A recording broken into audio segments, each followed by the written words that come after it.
I'm at what you call Cumberland Junction, which is northeast of Melbourne. As you can see by the yellow lines, it does get a bit of snow here in winter. So we're approaching 900 to 1,000 metres altitude. And what you'll see is a fine stand of young mountain ash forest. It's about 50 metres tall. However, through the gap there, you can see daylight very easily. That's because there's a logging coop on the other side of the trees.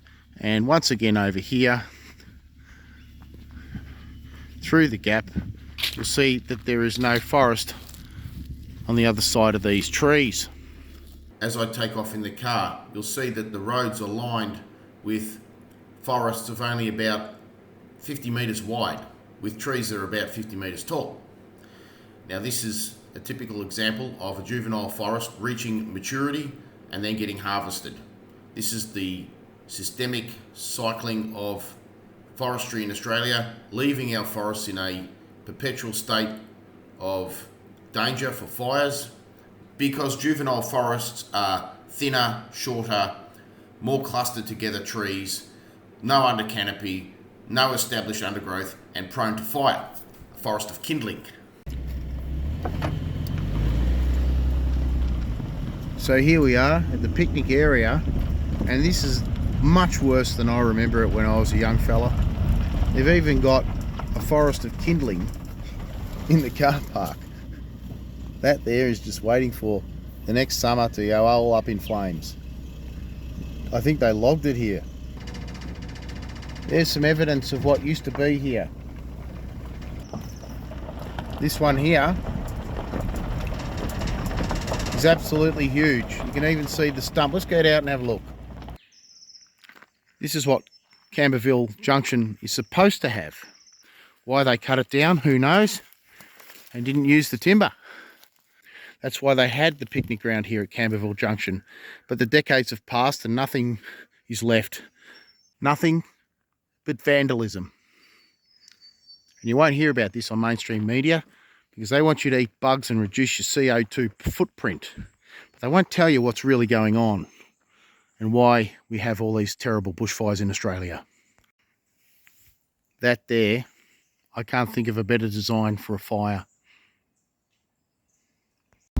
The sad thing about this is that logging happens inside our water catchment areas in Melbourne, as you can see by that sign. So what we have here on the right is a bit of lily-pilly, but also Myrtle Beach. Look at that, it's a beautiful under canopy tree. So imagine the tree ferns below, followed by the under canopy there, of which there are remnants from a previously taller forest which is now gone. Look at that, just beautiful stuff. Very wet, very damp, very thick canopy, like a thick sponge that will never dry out regardless of how bad a summer that Australia could have. They're immune to fire. And once again, the proof is here for all your eyes to see as to what's really going on here in Australia. Now we're in an area where the forest is gone. Again, water catchment area.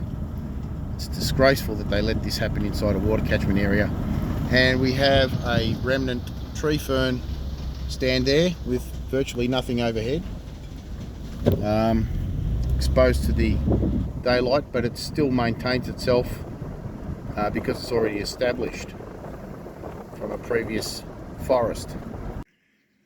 On the way to the Cumberland waterfalls, I'm finding a lot of trees that would be regrowth after the initial cull from the 19th century of the real supergiants. And I'll tell you what, these forests, which are now in decline, would have reached some epic heights themselves, perhaps over 100 metres. Now they're well and truly in decline. They've lost their tops, thinned out. When they thin out, they get struck by lightning, windstorm, exposed to wind in storms, things like that. And as you can see, they're losing it. And what's replacing it? Nothing but rubbish. This doesn't look right. I'd say these forests need a good burn, actually, so all the gum nuts can drop down and another generation of tightly clustered trees can grow. get past that juvenile state and reach epic proportions in a few lifetimes down the track. Look at that big trunk there.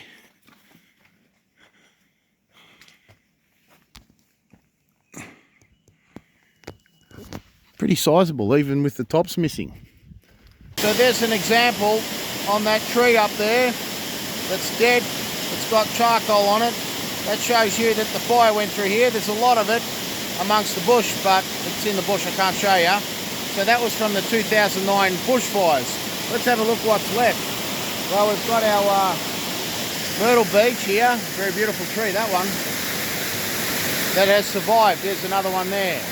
We've got this, which I think is called sassafras. I'll do my homework on that. And then we've got a lily pilly there on the edge of the waterfall. And we've got a beautiful waterfall in the background.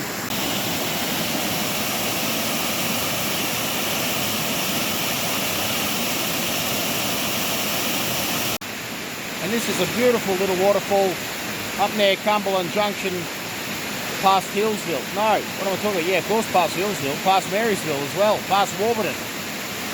Here we are above Marysville, and that there is a 1450 metre Lake Mountain. Now look at all these white sticks everywhere. That there was the 50 metre juvenile forest that lived on this mountain range before the 2009 bushfires. And it was cyclically logged. As you can see down there, there's a very young forest coming up. Very tightly clustered, thin-trunked kindling, if you would. And this is the kind of forest I've witnessed all of my life as an Aussie. I see new generations of trees coming up through the old generation, which is nothing but a skeleton. And once that reaches the 50 metre mark, then there's some epic fire usually, and then another generation has to start through another forest of skeletons. Look, I can see another logging coop already down there. You might say, oh, they logged the trees because they got killed in the fire. They're going to log the trees anyway. That's what they do. There's always an excuse. Look at that. That is just terrible.